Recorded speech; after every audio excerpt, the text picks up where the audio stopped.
नमस्कार दोस्तों, MS classes में आपका स्वागत है। इस वीडियो में जो है 12 का जो बायोलॉजी होता है उसमें का जो है इसमें 35 जो है ऑब्जेक्टिव है। ठीक है। इससे पहले कहना चाहिए, अगर आप इस चैनल पर नए हैं तो कृपया चैनल को सब्सक्राइब कर लीजिए, क्योंकि इस तरह का जो है वीडियो इस पर आते रहते हैं। ठीक है। तो इसमें करिए क्या, भाई इसमें सिर्फ पहला पार्ट का जो है ऑब्जेक्टिव है, मतलब अगर रीडिंग दिए हुए तो आप अच्छा से बन जाएगा ये। ठीक है। इसमें बिना ऑप्शन का होगा, यानी क्वेश्चन होगा, उसको जो है सर डायरेक्ट आंसर देना है। ठीक है। यानी पहले शुरू करके देखिए तो समझ में आएगा। ठीक है। तो इससे पहले क्या कीजिए, आप जो है अब नंबरिंग कर लीजिए 1 से 35 तक का, तब जो वीडियो को शुरू कीजिएगा। ठीक है।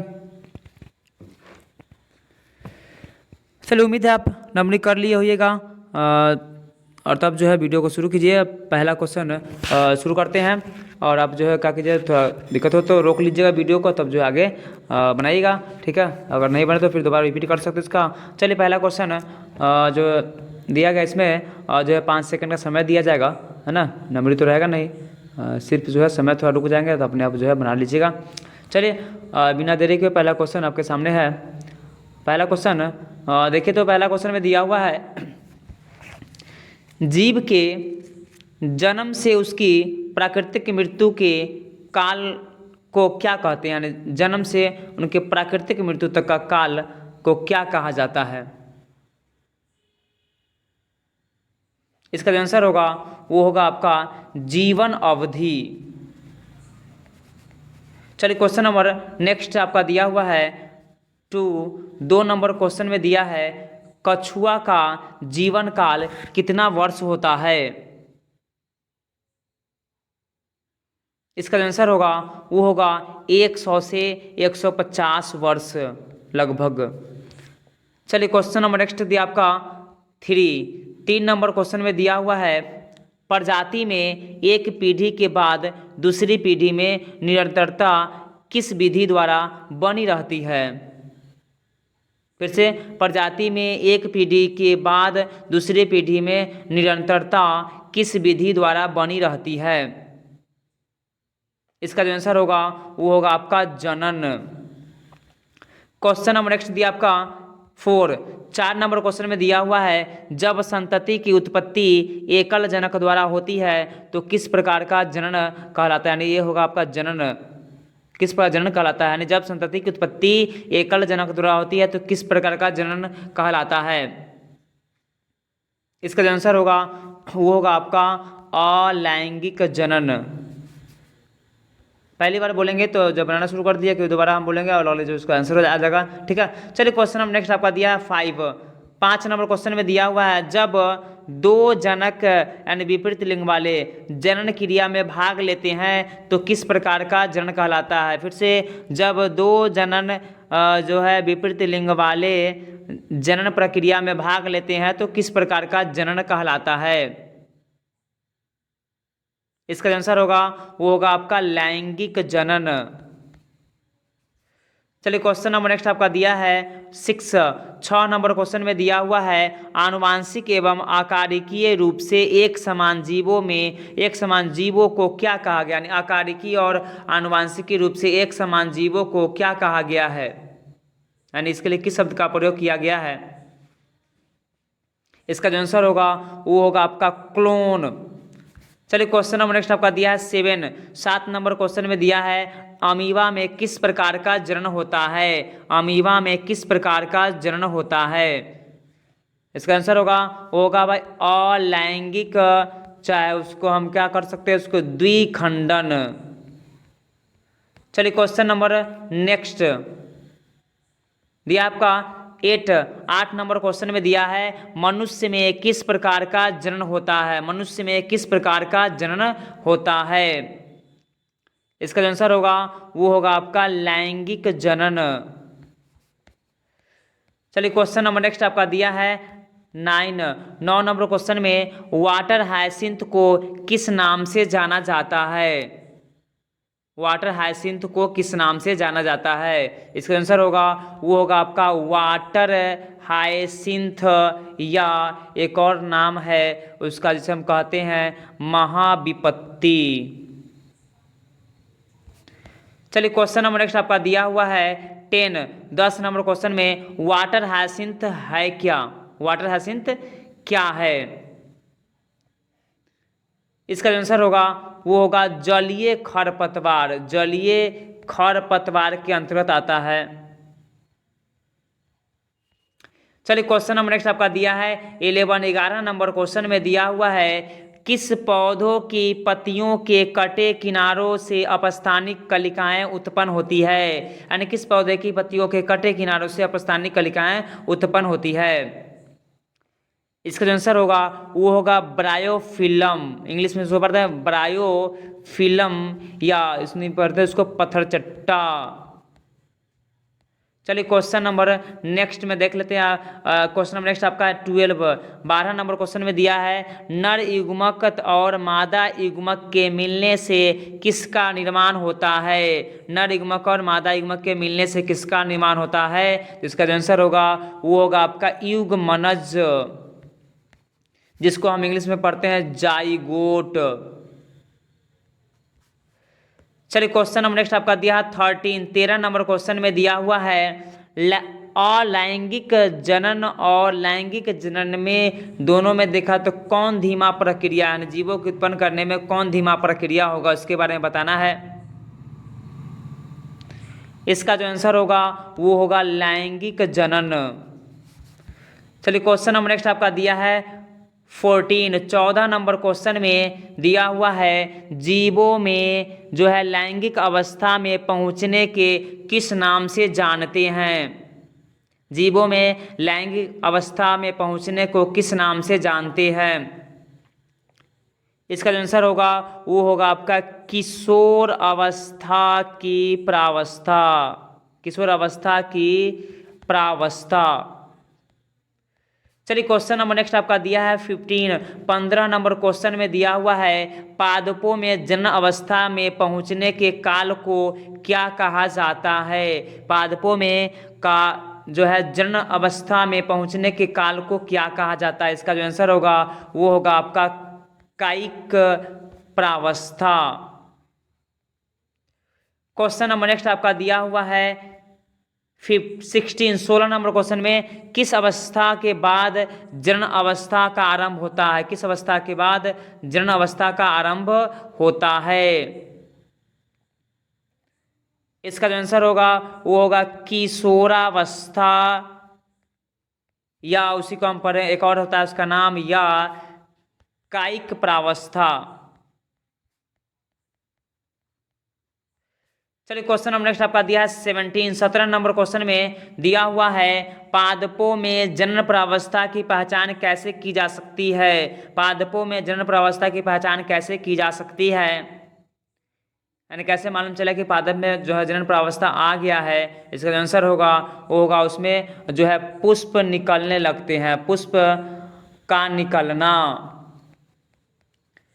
क्वेश्चन नंबर नेक्स्ट आपका दिया है 18 नंबर क्वेश्चन में दिया हुआ है आम, सेब, कटहल इत्यादि में किस प्रकार के फल, यानी इत्यादि जो है किस प्रकार के फल कहलाते हैं? यानी आम, सेब, कटहल किस प्रकार के फल है? इसका जो आंसर होगा वो होगा आपका मौसमी फल, यानी मौसम के अनुसार लगते हैं ये मौसमी फल। क्वेश्चन नंबर नेक्स्ट आपका दिया है 19 नंबर क्वेश्चन में दिया है कौन पादप अपने जीवन काल में सिर्फ एक बार फूल देता है? कौन पादप अपने जीवन काल में एक बार फूल देता है? तो उसका जो आंसर होगा वो होगा आपका बांस। क्वेश्चन नंबर नेक्स्ट आपका दिया 20 नंबर क्वेश्चन में बताना है बांस में कितने वर्षों के बाद पुष्प निकलते हैं? यानी बांस में कितने वर्षों के बाद पुष्प निकलते हैं? तो इसका जो आंसर होगा वो होगा 50 से 100 वर्ष, लगभग 50 से कितने वर्ष के बीच? 100 वर्ष के बीच। चलिए क्वेश्चन नंबर नेक्स्ट आपका दिया है 21। एक समय दिया है आपका किस पादप में 12 वर्ष में एक बार फूल उत्पन्न होता है? किस पादप में 12 वर्ष में एक बार फूल उत्पन्न होता है? इसका जो आंसर होगा वो होगा आपका नीला कुरेंजी। एक और नाम है उसका नीला कुरेंजी हो गया। एक और नाम इसका जो है थोड़ा लंबा नाम है, इसको हम पढ़ते हैं एस्ट्रोविल्थस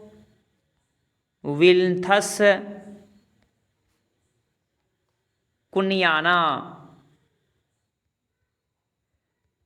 चलिए क्वेश्चन नंबर नेक्स्ट आपका दिया हुआ है 22 नंबर में दिया है मध्य चक्र किस जीवों में होता है, मध्य चक्र किस जीवों में होता है। इसका जो आंसर होगा वो होगा नन प्राइमेट, नन प्राइमेटो। तो नन प्राइमेटो कौन कौन आएगा, तो इसमें जो आता है आपका हो गया गाय हो गया, कुत्ता हो गया, उसके बाद भेड़ हो गया, उसके बाद बकरी है ना, उसके बाद चूहा हो गया। तो ये सब में जो है आपका ये सब आता है, ठीक है। नॉन प्राइमेट में मध्य चक्र इसमें होता है, ठीक है। चीता में भी। क्वेश्चन नंबर नेक्स्ट आपका दिया है 23 नंबर क्वेश्चन में दिया है ऋतुस्राव, ऋतुस्राव किस में होता है, ऋतुस्राव। इसका जो आंसर होगा वो होगा आपका प्राइमेटो। आप प्राइमेटो में आएगा कौन, तो आपका प्राइमेटो में होगा, ऐसे हो गया मनुष्य हो गया, बंदर हो गया, उसके बाद क्या हो गया आपका लंगूर, यानी कि उसको हम एप भी पढ़ते हैं, एप मिलेगा, एप्स। क्वेश्चन नंबर नेक्स्ट आपका दिया है 24 में दिया नॉन प्राइमेट के स्तनधारी के, नॉन प्राइमेट में कौन स्तनधारी आएगा नॉन प्राइमेट में। तो अभी अभी देखे थे वो क्या था, उसका जो होगा क्या होगा गाय हो गया, कुत्ता हो गया, भेड़ हो गया, उसके बाद चूहा है, चीता हो गया, उसके बाद क्या होगा हिरण इत्यादि। क्वेश्चन नंबर नेक्स्ट आपका दिया है 25 नंबर क्वेश्चन में दिया हुआ है किस कारण से जीवों में किशोरावस्था, जन्मावस्था एवं वृद्धावस्था आती है। किस अवस्था के कारण जीवों में किशोरावस्था या जन्मावस्था एवं वृद्धावस्था तीनों अवस्था क्रम चलते रहता है, किस कारण से। तो इसका जो आंसर होगा वो होगा हार्मोन के कारण से, हार्मोन के कारण, शरीर में हार्मोन बनता है, हार्मोन के कारण। चलिए क्वेश्चन नेक्स्ट आपका दिया है 26 नंबर क्वेश्चन में दिया हुआ है युग्मक किस प्रकार के कोशिका है, यानी बताना है अगुणित है कि द्विगुणित है, यानी युग्मक, युग्मक किस प्रकार की कोशिका है। 26 का जो आंसर होगा वो होगा आपका अगुणित। चलिए क्वेश्चन नंबर नेक्स्ट आपका दिया है 27 नंबर क्वेश्चन में दिया हुआ है मनुष्य में किस प्रकार के युग्मक होता है, विषम युग्मक या सम युग्मक। मनुष्य में किस प्रकार का युग्मक, सम युग्मक या विषम होता है। इसका आंसर जो होगा आपका होगा विषम युग्मक। चलिए क्वेश्चन नंबर नेक्स्ट आपका दिया हुआ है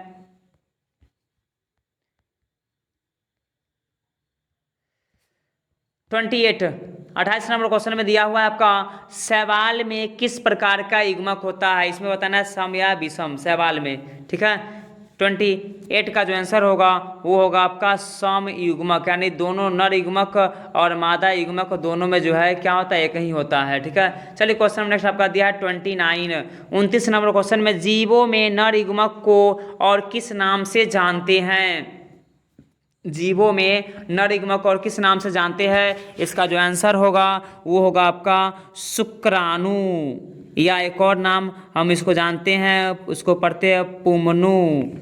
क्वेश्चन नंबर नेक्स्ट आपका दिया है 30 नंबर क्वेश्चन में दिया हुआ है जीवों में मादा युग्मक को किस नाम से जाना जाता है, जीवों में मादा युग्मक को किस नाम से जाना जाता है।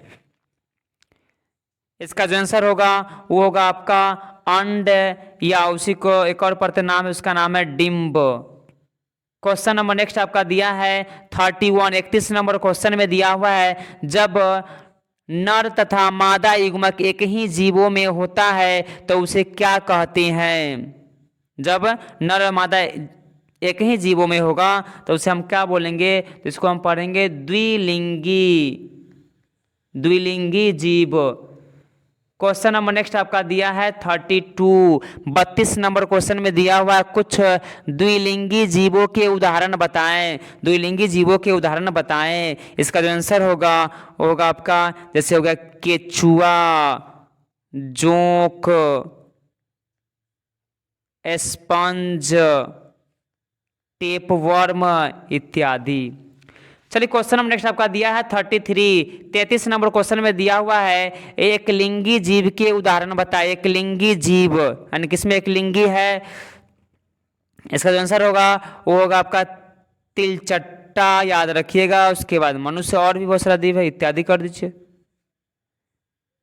क्वेश्चन नंबर नेक्स्ट आपका दिया हुआ है 34, 34 नंबर क्वेश्चन में दिया हुआ है एक लिंगी पौधा का जो है उदाहरण बताए। एक लिंगी पौधा,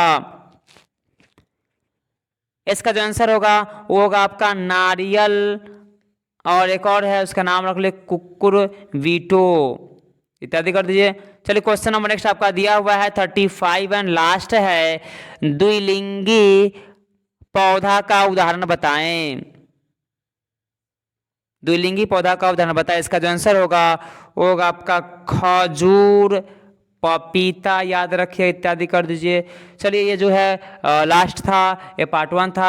अगर वीडियो थोड़ा अभी अच्छा लगा तो कृपया वीडियो को सब्सक्राइब, चैनल को जो है सब्सक्राइब कर लीजिएगा। इस तरह का जो वीडियोस पे आते रहेंगे। इस पार्ट 1 था और एक्सरसाइज 1 का ही, और पार्ट 1 इसका पार्ट 2 जो है अगले वीडियो में आएगा। इससे क्या होगा आपका जो है प्रैक्टिस हो जाएगा, ताकि जिसको जो है बार बार जो है देखते रहिए, देख देख के जो है क्या जो आप याद कर सकते इसको, है ना।